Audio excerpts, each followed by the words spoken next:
Apabila dia akan mendekatkan diri dengan Allah, Allah akan menjauhkan bala.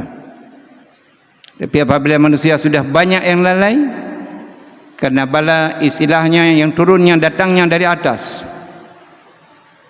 Tapi doa, zikir manusia mandum-mandum dari bawah naik ke atas. Kalaulah manusianya mandum-mandum penuh di masjid-masjid, subuh pun penuh lagi, penuh Jumaat, mandum penuh masjid-masjid, penuh berzikir, berdoa kepada Allah, insya-Allah jaminan Allah Subhanahu wa taala. Kalaulah manusianya dekat dengan Allah, jauh dengan bala. Kalau manusianya sudah jauh dengan Allah, lalai, tunggu akan dekat bala yang datang.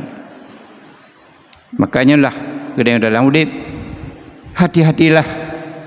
Mungkin yang nak tertipu untuk melampu yang terjadi, maka urutnya tidak lainlah hanya selalu dalam arti kena khawatir dari jim ke jim, artinya selalu mengingatkan Allah Subhanahu wa taala, jauh diri daripada yang membawa kelalaian.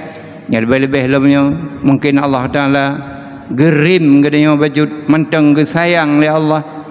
Ya pada roda ada tahun baru, orang Natal dan sebagainya. Ada yang selaku orang iman itu tak perlu kena rayakan. Itu adalah hari-hari mereka untuk merayakan. Gedenya orang Islam adalah hati-hati, bahkannya cukup ia ada mentang segala habis bilensanya mentang dia dalam tak khawatirkan. Karena pada tahun yang kata dari berikut, tetap Allah akan kepetren cobaannya adalah pada bulan 12.